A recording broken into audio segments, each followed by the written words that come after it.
Hi, this is Bobby from Evo. Today I'm going to do another used car review. Alright, so why am I doing a review of this? Because I noticed prices have gone down to like what? For an S4 sedan, a 2009, they are somewhere like what? 150,000? 160,000? If you are able to find a wagon costs about 30,000 more. It's about 180,000 for the wagon, a used one. So I have the S4 Avant here. So it comes with a 3-liter V6 supercharged engine and mated to a 7-speed wet clutch S-tronic. S-tronic is the equivalent of Audi's DSG. Alright, so you see that little badge here. How to differentiate an S model? Aluminium side mirror covers. The entire cover is aluminium. S4s comes with quad pipes, 2 on each side. If it is the RS4, it's an oval pipe. Okay, RS4 has wide bodies as well. S4 doesn't. So S4s has slightly longer wheelbase, but it's not by much. It's like, I don't know, I forgot. It's like 1 or 2 cm more. In terms of design, it is still a very good looking design. A4 was introduced in 2008. It was by far larger than the equivalent 3 Series and C-Class. Even the current C-Class only managed to match up to its size one generation later.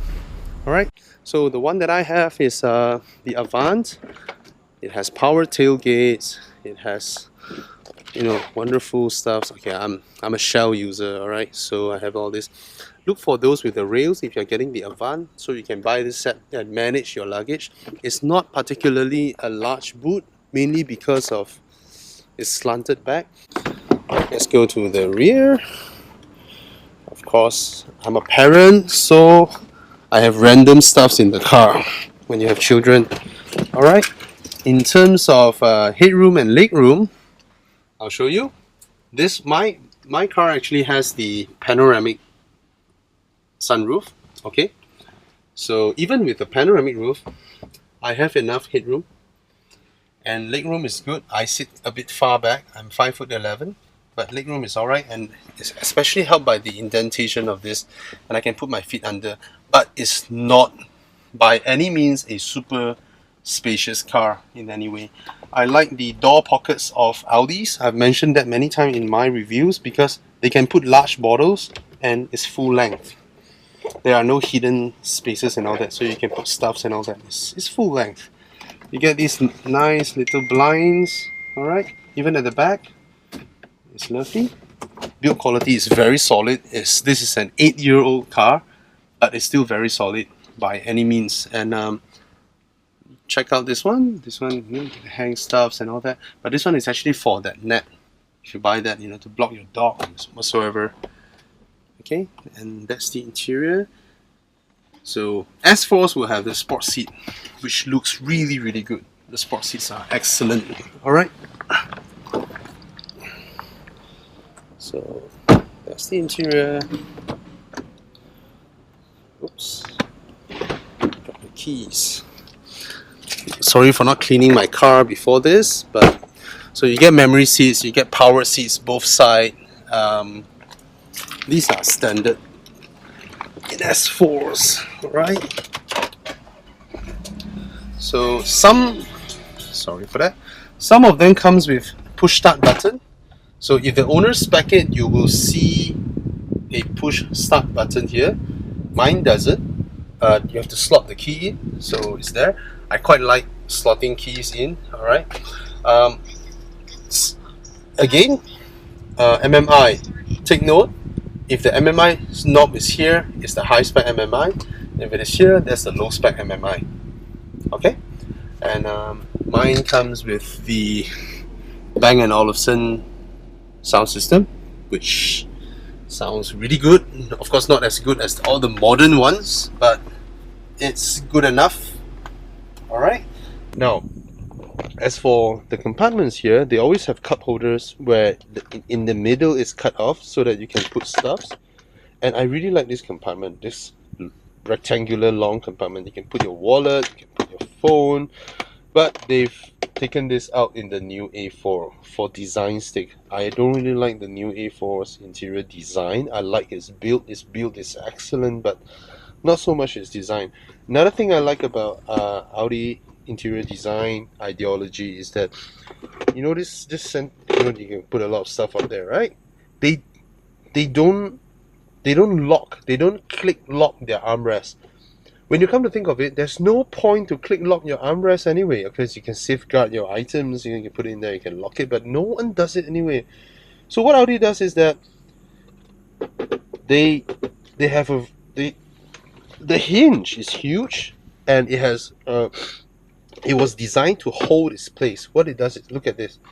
I can raise it up slightly, and it holds there, and it's my armrest, right?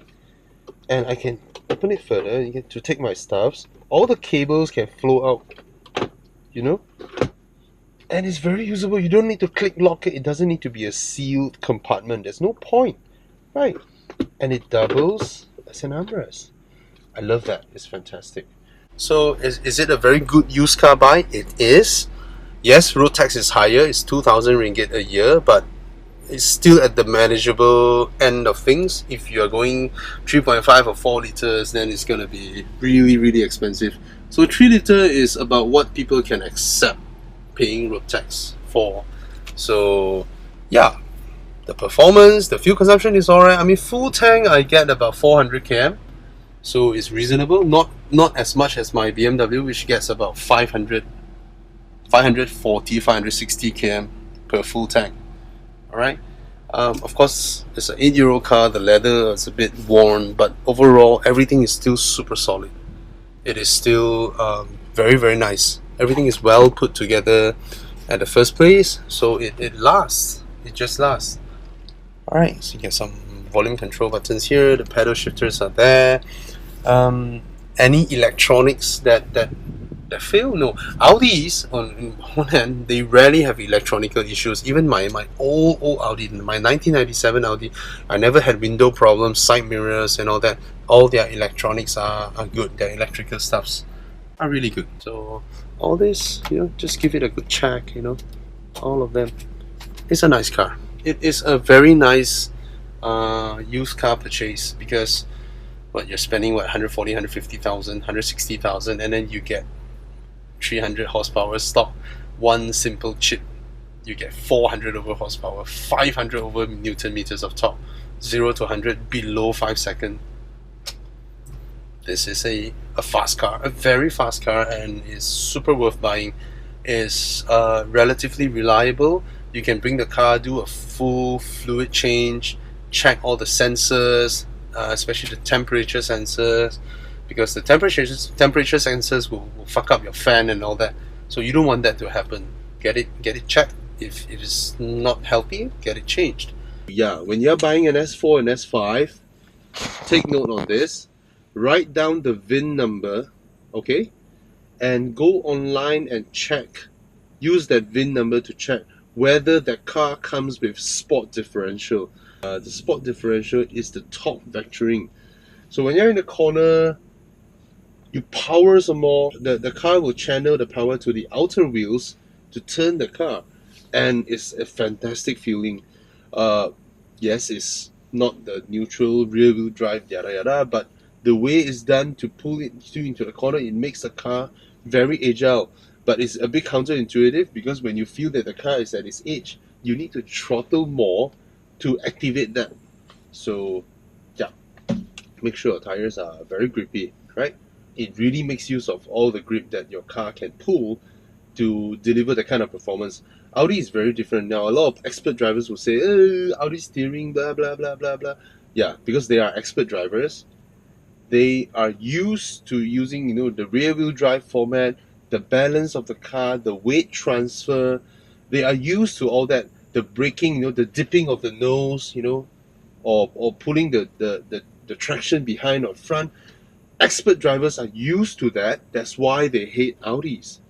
But for novice drivers, amateur drivers, regular people, 99% of regular people out there, we don't do that. We don't even understand that part where when you apply some brake, your car dips the front, then you can turn better. No, all this are bullshit to us. It's just counterintuitive.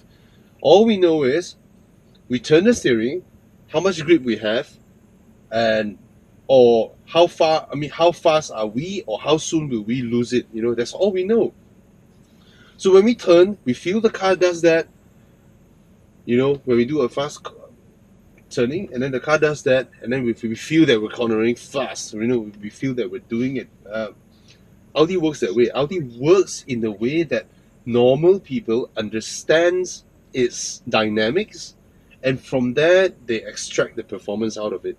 So that's Audi's ideology. That's why you ask any normal people out there, ladies, whatever they say, they are more confident in going fast in cars like that. So the ride comfort, this S4 B8 really, I think Audi really nails it in terms of balancing the suspension softness and harshness and all that, because the car is very comfortable, be it in the harshest dynamic mode. Dynamic as in is Audi speak for sports mode. It's comfortable. It's, of course, the car comes with 19-inch wheels. There's a lot of owners out there who upgraded their rims to 20 inches. Of course, those are gonna give you a more jarring ride because your tires are like this thick, right? So in terms of comfort, it's very good. The driving position is excellent. It's comfortable. The steering is up and down and telescopic adjustable. Everything is within reach. It's not too big a car. There are no obvious blind spots. Then the car rides well. The car rides well, performs well, brakes well. Yes, the front is heavy, but as I mentioned, that's an Audi trait. That's how they design it to be, so that you feel you get to know what you're doing. That is very important compared to cars that the front is very lightweight and you don't know when you're losing grip. Yeah.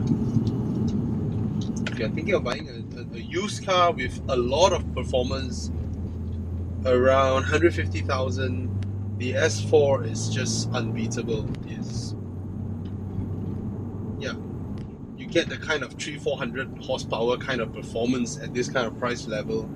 Is what else you want, right? So yeah, the S4 is a good buy. It's a good buy. Comparatively a lot more reliable than the usual small Audis out there. Small Audi as in the 2-liter and 1.8s out there. And the engine is very responsive, the transmission as well. Power delivery is excellent, and it's comfortable. It's spacious even. Yep. It might not look the most updated as an interior now, but come on, there are a lot of worse ones out there still, right? Yep, S4 is a good buy. Are parts cheap? They are aplenty, but I wouldn't say they are super expensive or super cheap. I mean, reasonable. Of course, you have to do your own due diligence when you're buying a used car anyway, right? There are so many of them out there. You just need to pick carefully, do your own research, watch my videos. Alright, so yeah, the specs, check the transmission smoothness. It should be smooth. Alright, the 7-speed wet clutch DSG or S-tronic gearbox transmission is super smooth. It has to be smooth. And yeah, that's it. If you hear a lot of, if you're test driving other cars out there, you hear like a little bit of click clackety coming up from the control arms and all that. Those are alright, because it's a heavy car. There is a lot of control arms, upper, lower, whatever, flying around. Tons of bushes everywhere, so it's unavoidable to have one or two of them. You see, look at it. The sound of the engine is great as well. I mean, performance is excellent. Yeah, and the Bang & Olufsen is fantastic.